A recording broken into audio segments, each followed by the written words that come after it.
all on the platform for DICS for UPSC। आज हम continental drift theory के बारे में पढ़ने वाले हैं very shortly, even there is a mains question at the end, so let's have a look. Continental drift theory was given by an Alf Wegener in 1922.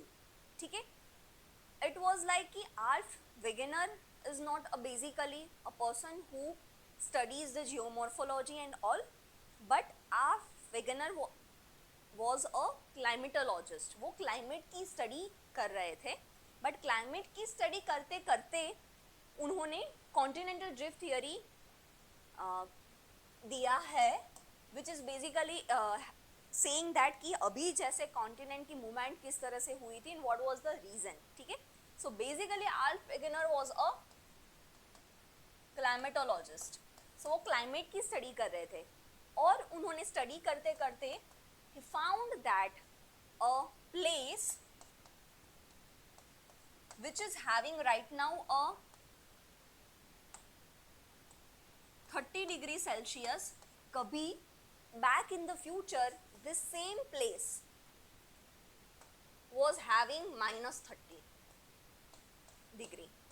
ठीक है, सो अभी जो क्लाइमेट जिस जगह पे पाया जाता है, if we go back, same climate पहले नहीं था। ठीक है, ये उन्होंने स्टडी किया while studying the different climate of different region, because Alf Wegener was a climatologist. फिर उसने बोला कि अगर ये सही होना चाहिए सेम प्लेस, तो उसके लिए there are only a 2 option available कि ये सच कब होगा। 2 चीजें अगर होती तो वो सच हो सकता था। ठीक है, फर्स्ट कि या तो क्लाइमेट चेंज हुआ है, the first option can be कि प्लेस का क्लाइमेट चेंज हो गया है, and the second option is कि कॉन्टिनेंट का पोजीशन चेंज हुआ है। ठीक है, या तो क्लाइमेट ही पूरा बदल गया है या तो फिर कॉन्टिनेंट का पोजीशन चेंज हुआ है। जहां पे अभी कॉन्टिनेंट्स थे 200 इयर्स ड्यूरिंग कार्बोनिफेरस और उसके पहले, this was not the same location of the continent. ठीक है, ये दोनों में से सच होगा तो ये वाला जो उन्होंने सर्च किया होगा वो सही हो जाएगा। बात करते हैं क्लाइमेट चेंज की। क्लाइमेट चेंज ज्यादातर डिपेंड किस पर होता है? It is an earth. So यहां पर इक्वेटर है, सो इक्वेटर का, then other is axis, tilt, ये सब तो कांस्टेंट है फ्रॉम मेनी इयर्स। ठीक है, सो climate mostly depends on the equator और ट्रॉपिक ऑफ कैंसर। सन की मूवमेंट्स की ना, सन की मूवमेंट्स भी इतना स्पीडी चेंज हुआ है। So it is very difficult कि क्लाइमेट इक्वेटर पे पहले से ही बहुत ही गर्मी वाला था, and when we move from equator towards the pole there is a cool temperature. ठीक है, सो क्लाइमेट का चेंजेस तो बहुत सालों से नहीं हुआ है, because it is depend on the movement of the sun, जो बेसिकली ट्रॉपिक ऑफ कैंसर और ट्रॉपिक ऑफ कैप्रिकॉर्न के बीच में होता है। सो क्लाइमेट उससे ही डिपेंड है। इक्वेटर में पहले भी इतना बारिश हो रहा था और अभी भी बारिश हो रहा है। So this can't be true. तो ट्रू क्या होना चाहिए? इट इज कि कॉन्टिनेंट का मूवमेंट हुआ है। ठीक है, पहले कॉन्टिनेंट, कुछ कॉन्टिनेंट नीचे साउथ पोल में थे, फिर वो मूवमेंट होते होते वही कॉन्टिनेंट अभी नॉर्थ में आया है, इसीलिए पहले वहां पे बहुत ही बर्फ था, तो एविडेंस वहां के मिल रहा है, and right now it is having a different climate. ठीक है, this was tell by Alf Wegener. So अभी जो बेसिकली यहाँ पे है, जो हमारा कॉन्टिनेंट, पहले ऐसा नहीं था, that situation was something different. ठीक है, तो इसको चेंज करने में कुछ फोर्सेस लगे होंगे, ऐसे ही तो थोड़ी ना हो गया मूवमेंट। तो आल्फ वेगनर ने 2 फोर्स दिए हैं, which leading to the formation of this type of continent, ठीक है। और जो दो फोर्स थे, the first is pole fleeing force and the second is a tidal current. उसने बोला कि ये दो फोर्सेस की वजह से मूवमेंट हुआ है हमारे कॉन्टिनेंट का। ये basically pole fleeing force is because of the centrifugal force of earth, और ये है टाइडल करंट, सन मून और अर्थ के लोकेशन की वजह से ये करंट होते हैं। फिर उसने एक्सप्लेन डिटेल में नहीं किया है कि ये किस तरह से वर्क करते हैं, जस्ट ही हैड टेल कि यही रीजन थे for the movement of a continent, क्योंकि वो बेसिकली था तो क्लाइमेटोलॉजिस्ट, ठीक है। फिर सब सच तो मानेंगे नहीं, कुछ एविडेंस तो देने होंगे। So Alf Wegener has given some evidence to make people understand कि हाँ, पहले कॉन्टिनेंट का लोकेशन अलग था और अभी अलग है। Okay, so the first thing which he has said is a jigsaw fit, कि हमारे कॉन्टिनेंट को अगर हम फिट करते हैं तो पजल की तरह वापस फिट हो जाते हैं। एंड ही इज टेलिंग कि द रीजन इज कि पहले पूरा का पूरा कॉन्टिनेंट एक ही था। Okay, so something he has said that earlier there was one continent, उसे पेंजिया बोलते थे, and the whole ocean, super ocean और सुपर कॉन्टिनेंट का कॉन्सेप्ट था, और उसे उसने बोला है पैंथालसा। फिर समथिंग लाइक हैपन कि बीच में से एक ड्रिफ्ट लगा and there is a rise of two continent, ठीक है। और जो नॉर्दर्न साइड था उसे बोलते हैं Laurentia, and the lower is Gondwana, और बीच में था वो दैट इज अ टेथस सी। फिर सिचुएशन चेंज हुआ और जो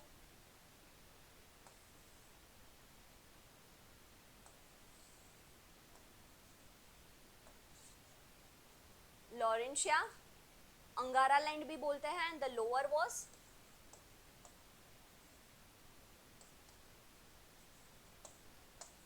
गोंडवाना। इस दोनों को भी बीच में से देयर वाज अ फ्लिप, और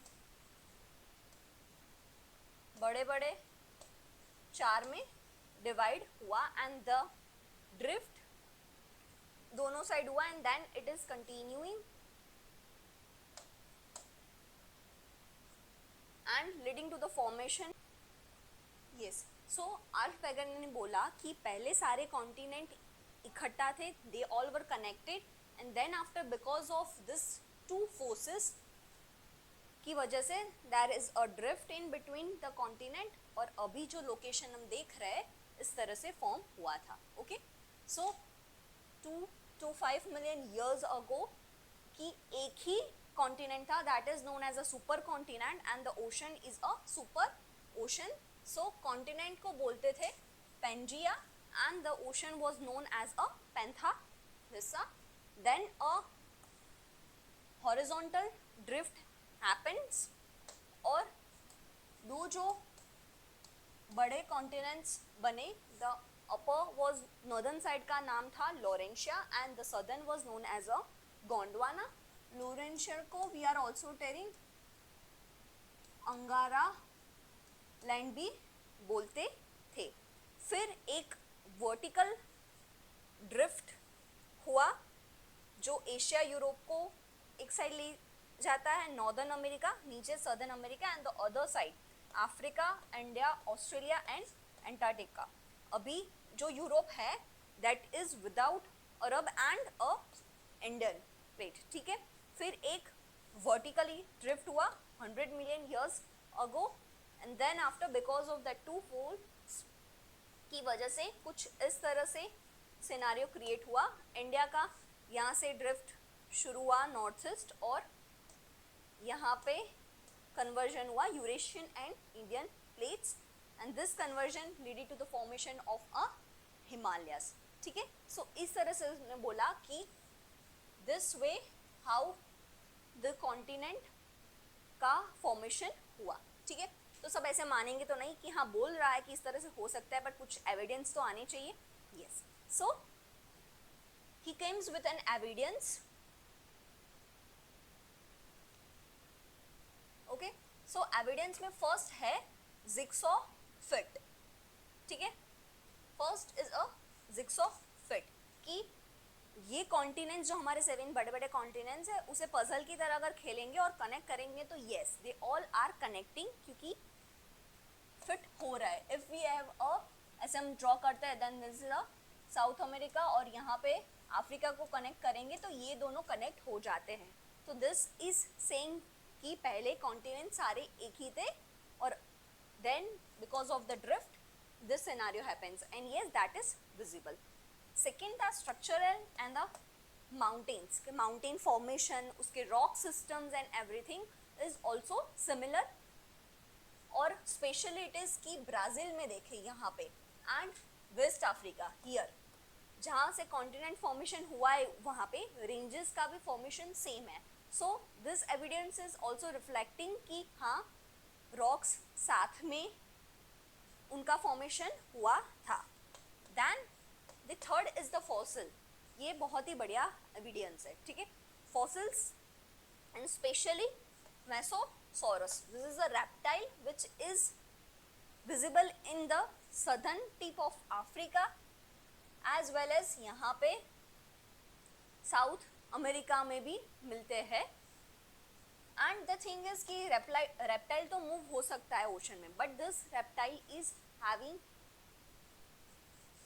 अ फ्रेश वाटर रेप्टाइल है, तो it is difficult to travel from this land to this land. तो पहले ये दोनों कनेक्टेड था but because of the drift this is happening. और अदर एविडेंस भी हम दे सकते हैं that is of Glossopteris. It is a fern जो प्लांट है. इट इज फाउंडिंग हियर कि हमें इंडिया में मिलता है, even in the Australia we are getting. And this fern is having a cold region. Cold region में find होना चाहिए, कोल्ड रीजन में ही ये ग्रो होता है. But it is even right now उसके फॉसिल्स अवेलेबल सिर्फ कोल्ड रीजन में नहीं हो रहा है, it is available in the Brazil also. ठीक है, so it is difficult. It is said कि पहले जो लोकेशन था कॉन्टिनेंट का वो डिफरेंट था और right now it is different because ये कोल्ड रीजन में होना चाहिए. बट क्यों इंडिया में पाया जाता है? बिकॉज इंडिया का लोकेशन, इंडिया का क्लाइमेट पहले कोल्ड था, so it was on the southern pole side. So ये दोनों हम कोट कर सकते हैं. Now the other evidence which he has said that is until glacier sediments वो कहाँ कहाँ पाए जाते हैं? इंडिया में पाए जाते हैं, ब्राज़ील में पाए जाते हैं, Australia and Antarctica. So it is said that कि पहले ये बोला ना कि it is having a connection, वो सेम थे, फिर इसे ड्रिफ्ट होके इंडिया नॉर्थ ईस्ट तरफ मूव किया है. So this evidence is also and the very important is a प्लेसर deposit gold. It is said कि गोल्ड का फॉर्मेशन एक ही जगह पे सेम होना चाहिए. अगर गोल्ड यहाँ पे फॉर्म होता है और ब्राज़ील या if you go in the Switzerland तो वहाँ उसका मिनरल कंटेनमेंट और यहाँ तो डिफरेंट हो सकता है. बट जो घाना में पाए जाते हैं उसका और ब्राज़ील का यहाँ पे रीजन एक सोर्स नीचे रह गया है एंड उसका डिपोजिशन इट इज लाइक कि अगर रिवर आ रही है तो डिपोजिट यहाँ करता है. अभी क्या हुआ है, ये बीच में कट. ठीक है, तो सोर्स अलग है एंड डिपोजिशन अलग है. इसकी वजह से यहाँ पे जो गोल्ड का डिपोजिशन है और यहाँ पे it is having a similar property. So अभी तो अलग अलग जगह पे, सो कैसे सेम हो सकता है? पहले ये दोनों कॉन्टिनेंट कनेक्टेड थे, इसीलिए एक साइड हमें मिलता है source and the other side कि घाना जो कोस्ट है that is having a no source, और उसका सोर्स कहाँ पे मिलता है, ब्राजील में मिलता है, उसकी वेन्स जो है वो ब्राजील में है for the deposition of gold. So this all were connected. So ये एविडेंस से तो हमें लगता है कि यस, जो थियरी आर्ल्स वेगनर ने दी है वो सही है.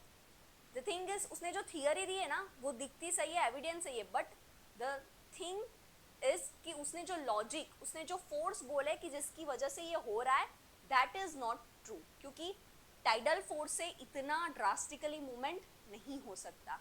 So this theory is having a failure, क्योंकि उसका फर्स्ट रीजन है कि उसने बोला कि this drift began in the Mesozoic era only, तो उसके पहले क्यों नहीं हुआ और उसके बाद क्यों नहीं, व्हाई दिस टाइम ओनली, ये आल्फ वेगनर एक्सप्लेन नहीं कर सके. देन द अदर इज कि यहाँ पे ओशन का तो कुछ मेंशन ही नहीं है, ठीक है, there is no role of the ocean, continent के ही बारे पर्सपेक्टिव में बोला है. Then the other is like tidal force, buoyancy force, और जो बोला है that is very too weak for the drift of this ocean, so वो भी सही नहीं है.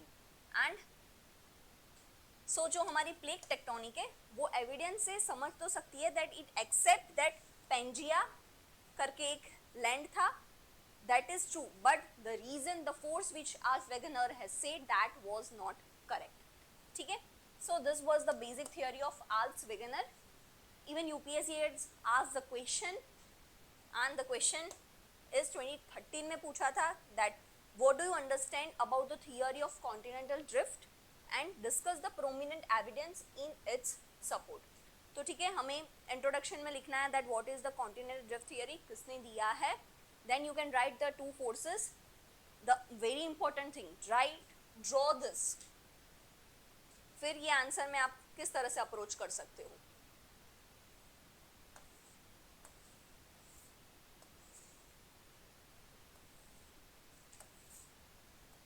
यहाँ पे इंट्रोडक्शन में थियरी को एक्सप्लेन करना है, किसने दिया वो लिखोगे, आल्फ वेगनर ने, कौन से फोर्सेस थे वो यहाँ लिखोगे. Then here draw that four, कि यहाँ पे पेंजिया, पेंथालसा, फिर ये वाला drift, then standing drift and present करके आपको एक्सप्लेन करना है कि ये थियरी क्या है.